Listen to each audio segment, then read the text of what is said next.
It all began on a day when no one expected a spark to set the public square ablaze. A podcast episode, meant to be casual banter, unexpectedly veered into uncharted territory. Congresswoman Alexandria Ocasio-Cortez, known for her fiery progressive stance and unwavering honesty, was in the middle of a conversation with comedian Jon Liboitz, a man whose offhand jabs usually left the audience in stitches. That day, however, something in AOC's tone shifted. Her voice, normally measured and deliberate, trembled between outrage and raw exhaustion as she launched into an unscripted tirade about Trumpism, oligarchs, and the duplicity within her own party. Her words spilled out, uncensored, crossing lines that even she might later regret. But they couldn't be contained. Within hours, a viral clip of that conversation was all over social media. Left-wing blogs tried to spin her rant as an emotional outburst. Right-wing networks looped it endlessly, framing it as a moral reckoning. The nation buzzed. Should people laugh, cry, or cancel her? Congress was forced to react, and behind closed doors, lawmakers scrambled to call a hearing to review the role of incendiary political rhetoric in undermining democratic norms. In the midst of the uproar, one figure stood at the center of a different stage, a stage far removed from the chaos of Capitol Hill. Pam Bondi, the formidable former Attorney General of Florida, had been invited to serve as a special prosecutor at that very hearing. Unlike the usual behind-the-scenes work of legal battles, Bondi's presence was meant to be a decisive, public statement. Known for her sharp wit and unyielding commitment to the truth, she was about to transform a political spectacle into a lesson in integrity. The hearing was held in a grand chamber beneath a vaulted ceiling, the air thick with anticipation. AOC took her seat at the front, a cream-colored blazer, chin held high, hands folded, but with an unmistakable tension hidden in her clenched fists. Across the room, Bondi stood with the calm authority of someone who had faced down ridicule and emerged stronger. The moderator's voice rang out. "Congresswoman Ocasio-Cortez, you made statements on an unsanctioned live stream that have caused national upheaval. Do you stand by those words?" AOC leaned forward, her voice low and defiant. "I stand by the truth, even when it hurts," she replied, each word measured yet potent. The room fell silent as Bondi stepped forward, her presence as commanding as ever. "Congresswoman," she began steadily, "we are not here to debate ideology. We are here to question integrity and accountability. Last week, during that live stream, you admitted to systemic corruption, insider deals, and hypocrisy that runs deep in our halls of power." A hush settled as Bondi pressed a remote and a large screen behind her flickered to life, displaying clips of AOC's raw, unfiltered speech, moments when she accused leaders of profiting from public service and betraying the people. The image of AOC's impassioned face, juxtaposed with her calm composure in the present, resonated like a powerful echo through the chamber. "Do you still stand by those statements?" Bondi demanded, her eyes locking with AOC's. The Congresswoman's response was a blend of defiance and vulnerability. "I said what needed to be said," she murmured. "When you face the rot head-on, you risk being called a villain. But silence only preserves the status quo." Her words, echoing off the marble walls, carried an undeniable weight. Backstage, the dynamics of the event shifted unexpectedly. Jackson Weller, an indie rock musician from Portland known for his progressive views and a sharp tongue, had once mocked Pam on a podcast, an offhand remark that had seemed like nothing more than typical banter. But now, as clips of that moment swirled online, his jibes were being reinterpreted as the catalyst that forced Bondi and AOC into the public spotlight. Jackson, ever the provocateur, now found himself questioning whether he had underestimated the power of authenticity. In a later interview, he admitted, "I thought I had nailed that joke. But Pam, she turned the whole narrative upside down." His tone, reflective and unexpectedly humble, revealed a newfound respect for the unexpected power of quiet defiance.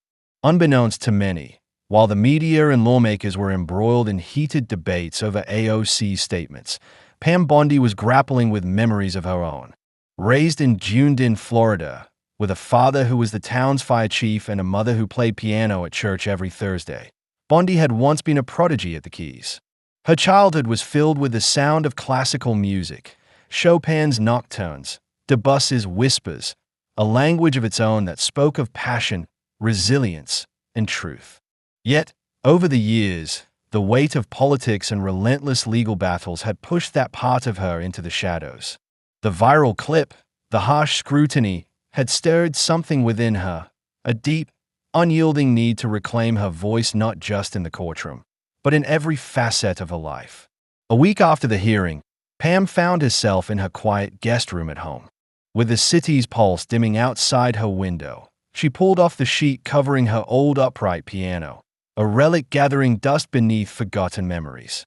Running her fingers over the keys, she recalled her first encounter with music at the age of 8, the way Mrs. Donatelli had once chastised her to tell the truth through her playing. In that moment, a silent promise was rekindled, a promise that she would never again let mockery or prejudice silence her true self. The charity event in Sarasota arrived on a cool evening, the Ritz-Carlton ballroom shimmering under strings of soft lights. It was an event meant to raise funds for music education for underprivileged children, a cause close to Pam's heart. Pam attended quietly, as a donor, not expecting to take center stage. Meanwhile, Jackson Weller was on stage, his set energetic and light-hearted, the kind of performance that drew laughter and applause. But when his eyes fell on Pam in the audience, something shifted in his demeanor. He made a passing comment about her that, although intended as humor, stung a bit more than he'd anticipated. Then, in an unforeseen twist that no one could have predicted, Pam was invited on stage during a brief intermission. The MC's announcement was simple, almost understated, a special tribute to those who have truly made an impact. All eyes turned as Pam Bondi walked up to a grand Steinway piano set near the center of the room. The spotlight bathed her in a gentle glow as she sat down without fanfare. No one expected her to perform. No one expected the former Attorney General, long associated only with steely legal briefings and boardroom battles, to reveal a hidden talent that had been locked away for years. The first tentative notes of Claire de Lune emerged from the piano, soft and almost fragile at first. Then, as her fingers found their rhythm, the music swelled, a cascade of melancholy, hope, and unspoken truths that filled the room with a palpable magic. For 10 minutes, time seemed to slow. Every note was imbued with years of suppressed emotion, every chord a testament to the resilience of the human spirit. The audience, initially stunned into silence, gradually rose in spontaneous applause, genuine, heartfelt, and transformative. In that moment, Pam Bondi transcended the role of a political firebrand. She became a symbol of authenticity, a reminder that true strength is not measured in loud confrontations, but in the quiet, unwavering expression of one's inner truth. Jackson Weller, watching from the side, felt a shift in his own perspective. His earlier jabs and caustic remarks seemed trivial compared to the raw, heartfelt beauty unfolding on stage. In a later interview, he admitted, "I learned something that night. Sometimes, silence and calm conviction can be the most powerful statements of all." The next morning, the impact of the event spread like wildfire. Social media exploded with headlines such as Pam Bondi silences critics with mesmerizing piano performance and from mockery to mastery, a new chapter for Pam Bondi. Legal analysts debated the broader implications. The incident had sparked discussions on the boundaries of free expression, the balance between public scrutiny and personal integrity, and the need for deeper accountability in both politics and corporate governance. A 16-year-old music student from Arizona sent a note to Pam saying, "Watching you play gave me the courage to try piano, even though I've been too scared to start." Pam treasured that message, knowing that her performance had touched lives in ways she hadn't anticipated.